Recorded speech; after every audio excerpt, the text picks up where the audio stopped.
Welcome you all in our YouTube channel. जैसा कि हमने अपने नोट ऑफ थैंक्स वीडियो में आप सभी से एक प्रॉमिस किया था कि हम आपके लिए डिप्रेशन पर एक डिटेल्ड डिस्कशन लेके आएंगे, तो आज आपके सारे सवालों का जवाब देने के लिए हमारे साथ हमारी एक्सपर्ट हैं मिस पूजा गुप्ता। पूजा गुप्ता, हम आपके अपने इस शो में स्वागत करते हैं और हम बहुत इस चीज़ के लिए हम बहुत थैंक्स हैं कि आपने अपने इतने बिजी शेड्यूल में से टाइम निकाल के आप हमारे साथ आए और हमें टाइम दिया। पूजा पेशे से काउंसलर हैं और ये पिछले 7 सालों से इस प्रोफेशन से जुड़ी हुई हैं।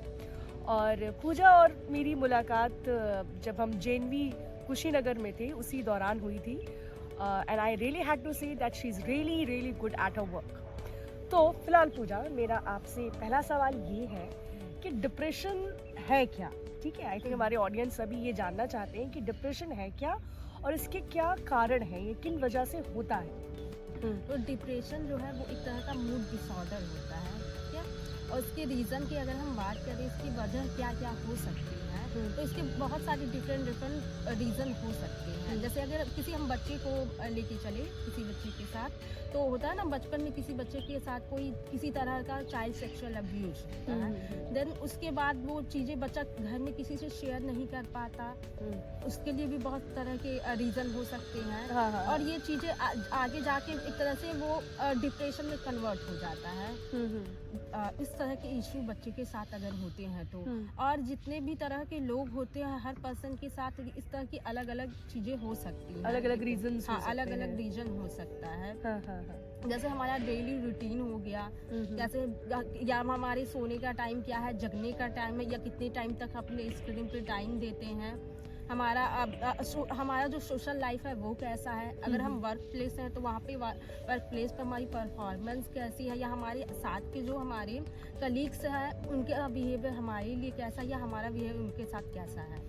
ये बहुत सारे रीजन हो सकते हैं, मतलब ढेर सारे रीजन हो सकते हैं, कोई फिक्स रीजन नहीं। हाँ। अच्छा, ठीक है।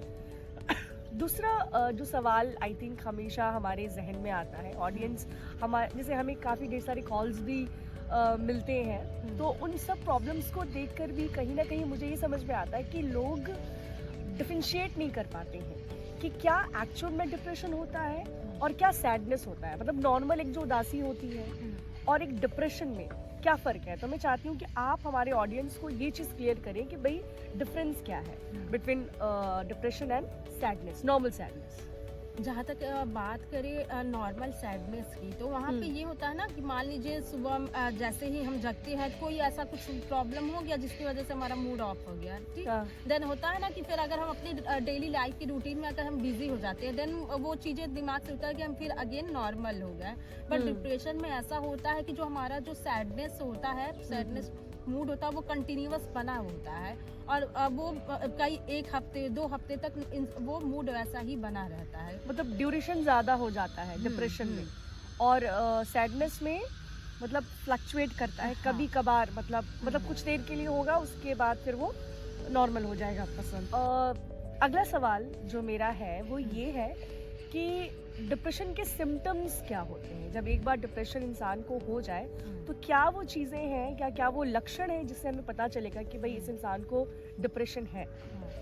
सबसे पहली चीज़ यहाँ पे ये होती है ना, अगर कभी किसी को इस तरह का फेज देखना होता है लाइफ में डिप्रेशन से रिलेटेड, तो ये तो वो इंसान खुद को मतलब बाकी लोगों से अलग कर लेता है, काफ़ी टाइम तक वो मतलब अकेला रहता है ना। और जो उसका रूटीन होता है, रूटीन डिस्टर्ब हो जाता है। अगर वो वर्किंग है तो कंटिन्यू अपने वर्क पे वो फोकस नहीं कर पाता, या वर्क या काम पे जाना वो अवॉइड करने लगता है। एक ही पोजीशन में काफ़ी टाइम तक बैठे रहना। हाँ, जो रूटीन होता है उसका, जो स्लीप पैटर्न होता है वो भी डिस्टर्ब हो जाता है। और जो भूख होता है वहाँ पे उसमें भी काफ़ी हद तक मतलब देखे जाते हैं, जैसे कि या तो वो बहुत ज़्यादा खाएगा या फिर वो मतलब खाना बहुत कम कर देता है। मतलब ये सारे एब्नॉर्मलिटीज हैं। ये सब खाना मैं फिर से एक बार दर्शकों के लिए दोहरा दूं कि कुछ ऐसे सिम्टम्स हैं, आपका खाने में थोड़ा सा ऊपर नीचे होगा, या तो आप ज़्यादा खाने लग जाएंगे डिप्रेशन के दौरान, या आपका खाने में कमी आ जाएगी, फिर आपका स्लीप में प्रॉब्लम हो सकती है, या तो आपको कभी कभी नींद नहीं आएगी या कभी कभी आपको ज़्यादा नींद आएगी। जैसा कि मैम ने कहा कि डिप्रेशन में आपको ये भी होता है कि आप एक ही पोजीशन में काफ़ी समय तक रहते हैं, जो कि आई थिंक एक नॉर्मल इंसान के लिए पॉसिबल नहीं है।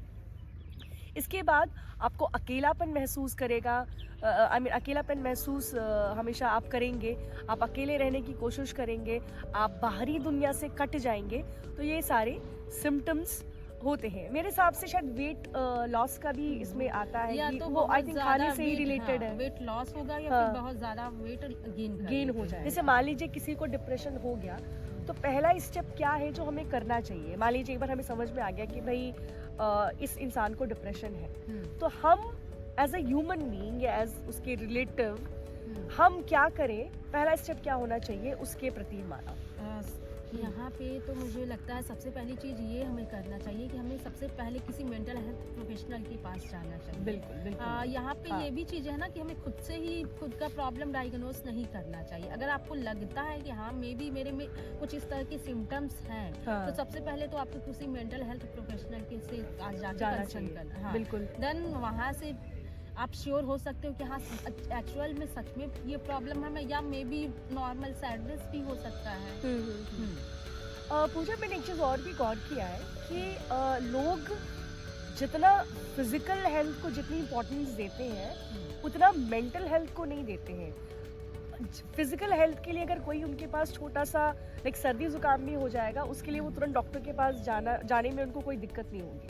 लेकिन एक बार जब मेंटल उसकी बात आती है कि भाई आपको शायद डिप्रेशन हो या ऐसी कोई मेंटल माइंड से रिलेटेड अगर आपको कोई दिक्कत है, तो मैंने अक्सर देखा है कि लोग या तो उसको अवॉइड करते हैं और मतलब जाना नहीं चाहते हैं वो डॉक्टर के पास। उनको कहीं ना कहीं लगता है कि शायद हमें जो दुनिया है वो पागल समझेगी।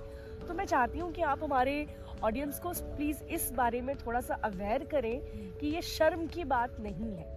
अगर उनको मतलब हेल्प चाहिए तो they should not feel shameful, they should ask for help. तो प्लीज़ आप हमें इनको क्लियर करिए थोड़ा सा हमारे ऑडियंस को।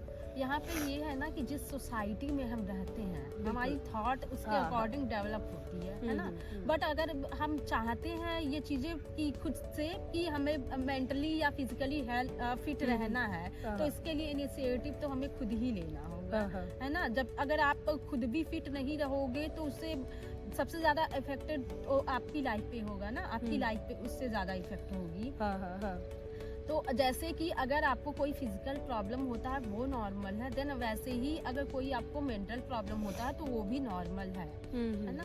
वो भी नॉर्मल है, लोगों को जाना चाहिए, उनको कंसल्ट करना। जो अभी आपने जवाब दिया इसी से रिलेटेड मेरा दूसरा सवाल भी है कि जो हमारी सोसाइटी है, जो हमारे रिलेटिव्स हैं या जो हमारे क्लोज फ्रेंड्स हैं, उनको उनका कैसा रवैया होना चाहिए उस डिप्रेस्ड जो पर्सन है उसके आसपास। हमें किस तरह से मतलब किस तरह का हमें ऐसा व्यवहार रखना चाहिए ताकि उसको कंफर्ट फील हो। हाँ, अगर कोई पर्सन डिप्रेशन से जूझ रहा होता है तो उस टाइम पे वो बहुत ही अकेला फील करता है और बहुत हेल्पलेस फील करता है उस टाइम पे। तो यहाँ पे सोसाइटी हो गया, फ्रेंड सर्कल और फैमिली, वहाँ पे उन लोगों का रोल बहुत ही ज़्यादा इम्पोर्टेंट हो जाता है। क्योंकि अगर जो सपोर्ट उनकी तरफ से अगर नहीं मिलेगा तो मे बी वो इंसान आगे जाके सुसाइड अटेम्प्ट भी कर सकता है। इसलिए यहाँ पे ये कहा जाता है कि जो डिप्रेस्ड पर्सन है उसके साथ उसके सोसाइटी, फ्रेंड्स और फैमिली का बहुत इम्पोर्टेंट रोल होता है। उसके सर्वाइव या उसके मतलब पूरी तरह से रिकवर होने में इन लोगों का रोल बहुत ज़्यादा इम्पोर्टेंट होता है। अच्छा, जैसे हमने ये भी देखा है अभी, जैसे मेरी एक बहुत क्लोज फ्रेंड थी जिन्होंने हाल ही में उन्होंने अटेम्प्ट किया है। तो हमेशा मुझे एक चीज़ रहता है कि शायद हम ज़्यादा टाइम दे पाते, लेकिन एक चीज़ और भी मैंने नोटिस किया है कि ऐसे जो लोग होते हैं कहीं ना कहीं बाहर ही उनको आप देखिए तो बहुत खुश होते हैं, बहुत ही एकदम खुश दिल होते हैं, हमेशा खुश रहते हैं। तो उनके बाहरी रवैये से कभी पता ही नहीं चल पाता कि वो इतना ज़्यादा डिप्रेशन में है। तो ये चीज़ मतलब कैसे पता कर सकता है इंसान कि कोई बाहर से इतना खुश है और अंदर ही वो अंदर इतना घुट रहा है, मतलब इतना डिप्रेशन से ग्रसित है। कुछ आप बता सकते हैं कि कैसे पता चले? यहाँ पे ये चीज़ें है ना कि जब भी अगर किसी इंसान को डायग्नोस होता है कि उसे डिप्रेशन है, तो उसके दिमाग में तो यही चीज़ आती है ना कि अगर हम किसी से कहेंगे तो मे भी लोग हमें पागल समझेंगे, हाँ। या वो मेरी कंडीशन ना समझ पाए या मेरे से बोलना छोड़ देंगे, हाँ, है ना। तो हाँ। मैं अकेली हो जाऊंगी। और as a social human being हर पर्सन चाहता है कि मेरे बहुत सारे फ्रेंड हो, फैमिली हो, जिनका सपोर्ट मुझे आगे की लाइफ में भी मिलता रहे। हाँ, हाँ। लेकिन अगर जैसे ही दिमाग में ये थॉट आता है कि अगर किसी को पता चलेगा तो वो क्या मेरे से बोलना छोड़ देगा, तो मतलब तो हाइड इस- करने हाँ। की कोशिश करते हैं ऐसे लोग। हम्म। तो वो भी शायद इसी वजह से है कि वो शर्म आती है उनको ये चीज़ एक्सेप्ट करने में कि भाई हम हाँ, डिप्रेशन है हाँ, हमें। तो अगेन मैं बोल दूं कि भाई इसमें शर्म की कोई बात नहीं है। ये ये एक बहुत ही कॉमन बीमारी है। ये कभी ना कभी हमारी ज़िंदगी में उतार चढ़ाव, हर तरह के, हर सबकी ज़िंदगी में अलग तरह के उतार चढ़ाव होते हैं। और अगर आप रियली में डिप्रेशन फील करते हैं तो आप प्लीज़ जल्दी से जल्दी कंसल्ट करिए। और अगर आपके आसपास भी कोई ऐसा इंसान है, आपकी कोई क्लोज रिलेटिव है जो इस तरह की सिचुएशन से गुजर रहे हैं, तो आप उनकी भी मदद करिए ताकि उनको भी इस चीज़ से छुटकारा मिल सके।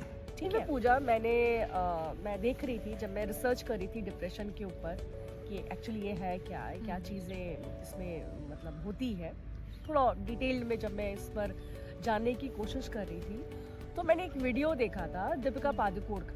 I think she was the first women जो इस चीज़ को खुल करके सामने लेकर के आई हैं, और शायद मुझे लगता है उनका हमें थैंक्स भी करना चाहिए, क्योंकि उसके पहले तक डिप्रेशन को इतना ज़्यादा लाइमलाइट में नहीं था जितना वो दीपिका पादुकोण जब उन्होंने एक्सेप्ट किया कि उनको डिप्रेशन है, उसके बाद से ज़्यादा लाइमलाइट में आया है। तो एक क्वेश्चन में आपसे, मेरे दिमाग में एक जहन में क्वेश्चन ये भी आता है कि क्या, आई थिंक लोग भी ऐसा कुछ सोचते हैं कि क्या डिप्रेशन क्लास या इकोनॉमिक स्टेबिलिटी पर भी डिपेंड करता है, ऐसा कुछ है क्या? हाँ, ऐसा तो कुछ नहीं है ना। हाँ। ये हम नहीं कह सकते कि अगर हम ये अपर मिडिल क्लास हैं या बहुत ज़्यादा मतलब मेरी इकोनॉमिक स्टेटस अगर मेरी अच्छी है तो मुझे डिप्रेशन नहीं होगा। यहाँ पे ये चीज़ें हम कहीं से भी मतलब नहीं कह सकते हैं। मतलब किसी को भी हो सकता है, आपके हाँ, पास पैसा हाँ, कम हो, हाँ, ज्यादा हो, हम्म, आप चाहे मध्यम वर्गीय परिवार से बिलोंग करते हैं या आप एक रिच फैमिली से बिलोंग करते हैं, पैसा मैटर नहीं करता है ना। डिप्रेशन ये पैसा देख करके नहीं आता, डिप्रेशन कभी भी किसी को भी हो सकता है। डिप्रेशन का सबसे जो भयानक चेहरा मैंने देखा है अपनी जिंदगी में, लास्ट ईयर ही ऐसा हुआ कि सबसे भयानक चेहरा जो है वो है सुसाइड अटेम्प्ट कर लेना। आई थिंक सुसाइडल टेंडेंसी हम सभी को कभी ना कभी जिंदगी में आती है। हम कभी ना कभी सोचते हैं, जब हम बहुत ज़्यादा परेशान हो जाते हैं तो हम अपनी ज़िंदगी को ख़त्म करने के लिए सोचते हैं कि भाई एक बार ख़त्म कर देंगे तो सुकून मिल जाएगा, है ना, सारी प्रॉब्लम का solution. I think death as a solution लोग देखते हैं। तो मैं आपसे ये पूछना चाहूँगी, मेरा जो क्वेश्चन है कि ये जो लोग अटेम्प्ट कर लेते हैं और जो ये लोग सोचते हैं, मतलब कैसे एक इंसान, भाई कुछ लोग सोचते हैं बट अटेम्प्ट नहीं कर पाते हैं, ऐसा क्या आता है कि हंसता खेलता इंसान अचानक इतना बड़ा कदम उठा लेता है अपनी जिंदगी में कि अचानक वो मतलब सुसाइड कर लेता है? तो ये कैसे होता है, क्या दिमाग में ऐसा आता होगा? सुसाइडल थॉट की अगर हम बात करें तो नॉर्मल, जैसे आप कह रही थी ना कि कभी ना कभी हर इंसान के दिमाग में, क्योंकि प्रॉब्लम्स तो नॉर्मली सबकी लाइफ में आता है, तो कभी ना कभी कोई ऐसी भी प्रॉब्लम आ जाती है कि हमारे दिमाग में ये भी आता होगा कि मे बी जो सुसाइड है वो सबसे बेहतर सॉल्यूशन है इन सारी प्रॉब्लम्स को मतलब हमेशा के लिए खत्म करने के लिए। बट एक होता है ना कि बस वो एक टाइम के लिए आता है, देन अगले टाइम हम किसी काम में खुद को एंगेज कर लेते हैं, देन दिमाग से वो चीजें निकल जाती है।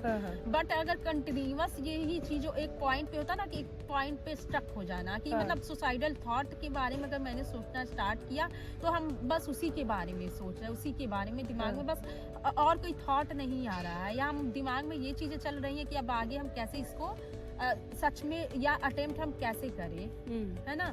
तो यहाँ पे ये चीजें होनी चाहिए कि जैसे ही अगर दिमाग में इस तरह की चीजें आती हैं तो आपको अगर लगता है कि आप किसी से शेयर कर सकती हो किसी भी क्लोज फ्रेंड से, तो सबसे पहली चीज तो ये आपको शेयर करना चाहिए, क्योंकि मुझे नहीं लगता लाइफ पे कोई भी इतनी प्रॉब्लम कोई भी ऐसी है जो आपकी लाइफ से बढ़ के हो। लाइफ से बढ़ के कोई भी प्रॉब्लम नहीं होती है। बस ये होता है कि हमारी सोच वहाँ पे ये हो जाती है कि मे बी सुसाइड सारी प्रॉब्लम का सोल्यूशन है। I think it's all about will. अगर आप चाहें तो हर प्रॉब्लम का सोल्यूशन निकल सकता है। ऐसी कोई भी प्रॉब्लम नहीं है जिसका सोल्यूशन नहीं है। फर्क सिर्फ इतना है कि आप उसको ढूंढते, आपका नजरिया क्या है और आप उस प्रॉब्लम का सोल्यूशन कैसे ढूंढते हैं। ठीक। इसी से एक और दिमाग में मेरे एक क्वेश्चन आया कि पूजा, जैसे मान लीजिए कि अगर किसी को ऐसे, मान लीजिए मेरे से किसी ने शेयर किया, जैसे अभी कुछ दिन पहले ही मेरे पास एक कॉल आया था, बच्ची थी एक, और उसने मुझे बताया उसके साथ भी ढेर सारी प्रॉब्लम्स चल रही हैं, उसके पढ़ाई से रिलेटेड, उसके घर वालों से रिलेटेड, उसके रिलेशनशिप से रिलेटेड। तो उसने मुझे ये चीज़ बताया कि भाई मैम, मेरे को मन करता है कि सब चीज़ मैं ख़त्म कर लूँ। तो ऐसे लोगों को आप मतलब क्या उनको, मतलब कैसे मैं उनको मोटिवेट करूँ कि वो ये जो सुसाइड है वो अटेम्प्ट ना करें? ऐसा हमें क्या कहना चाहिए उनसे? सबसे पहली चीज़ तो हमारे दिमाग में जो अगर कोई भी प्रॉब्लम आती है तो हम सोचते हैं ना कि इसका सॉल्यूशन क्या हो सकता है ना। तो सबसे पहली चीज़ तो मुझे यहाँ पे ये लगता है कि सुसाइड वाला जो सॉल्यूशन है वो तो हमें अपने दिमाग से निकाल ही देना चाहिए। बिल्कुल। अगर हम उस चीज़ को एक साइड कर देते हैं देन आपका एक तो ना विजन क्लियर हो जाता है कि और भी क्या सॉल्यूशन हो सकते हैं। बट अगर फर्स्ट प्रायोरिटी हमारी ये है कि सुसाइड उसका एक सॉल्यूशन है, तो देन वो चीज़ें कहीं ना कहीं होता ना कि लगेगा कि हाँ मे बी ये बेस्ट सोल्यूशन है। तो कहीं ना कहीं आपको सबसे पहले ये जो सुसाइडल थॉट आते हैं उसको आपको साइड रख के प्रॉब्लम्स के बारे में सोचना पड़ेगा। आजकल की जो मॉडर्न लाइफ है, अगर मैं उसको देखूं तो डिप्रेशन का एक और भी रूप है। कभी कभी ऐसा लगता है कि शायद डिप्रेशन आजकल के ज़माने में बहुत ही ओवररेटेड वर्ड बन गया है। लोग अपने डिफीट को छुपाने के लिए या अपनी कमियों को छुपाने के लिए वो डिप्रेशन का सहारा लेते हैं। मान लीजिए किसी के साथ कोई प्रॉब्लम हो गई तो वो तुरंत ये बोल देगा कि भाई मैं अभी मुझे डिप्रेशन हो गया है। मैंने ये सब भी देखा है कि कहीं ना कहीं लोग ना सारी डिप्रेशन को एज एन एक्सक्यूज भी यूज करते हैं। तो ऐसे लोगों को आप मतलब क्या कहना चाहेंगी? यहाँ पे ये भी हो सकता है ना कि अगर आप उसको एज अ एक्सक्यूज यूज करते हैं तो एक बार के लिए तो आपने यूज कर दिया, देन मे बी अगर आपको सच में इस तरह की प्रॉब्लम हुई तो अगर जिससे भी आप ये चीजें कहते हो है ना, अगर उसको लगेगा कि आप इस तरह की चीजों को अपने मतलब खुद को बचाने के लिए यूज कर रहे हो, अगर सच में आपको हेल्प की प्रॉब्लम होगी तो उस टाइम पे मे बी आपको एक्चुअल वो हेल्प जो मिलनी चाहिए ना मिले। लास्ट जो मेरा आई थिंक सवाल है वो ये है कि फिजिकल जो हेल्थ है और जो मेंटल हेल्थ है, क्या वो एक दूसरे के पूरक है? क्या वो एक दूसरे पर डिपेंड करते हैं? फिजिकल हेल्थ और मेंटल हेल्थ दोनों रिलेटेड हैं। अगर किसी तरह की प्रॉब्लम्स, अगर मेंटली हमें किसी तरह की प्रॉब्लम्स होती है तो उसके सिम्टम्स हमारे फिजिकली भी सिम्टम्स दिखते हैं। अगर मान लीजिए किसी तरह की फिजिकल भी प्रॉब्लम होती है तो उसकी वजह से हमारा मेंटल हेल्थ भी थोड़ा बहुत डिस्टर्ब होता है। मे बी आप किसी काम में कंसंट्रेट ना कर पाते हैं अगर आप फिजिकली किसी प्रॉब्लम से जूझ रहे होते हैं तो।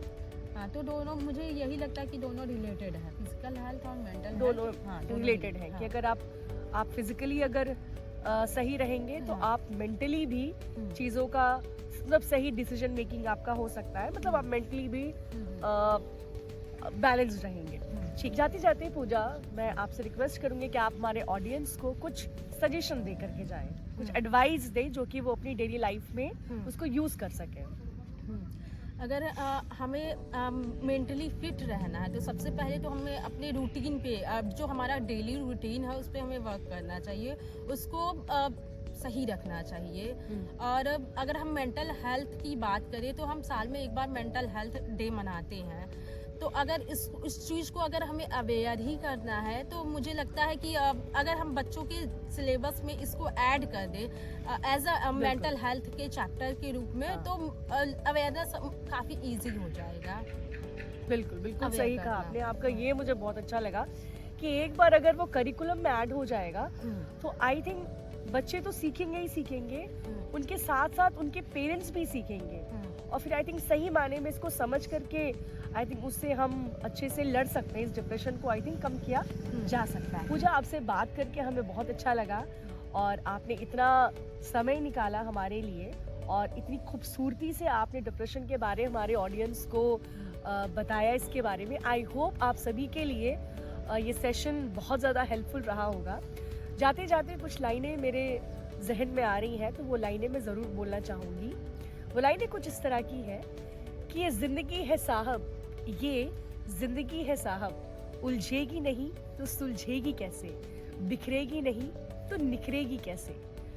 खुश रहिए, मुस्कुराते रहिए, और आप अपना बहुत बहुत ख्याल रखिए। नमस्कार।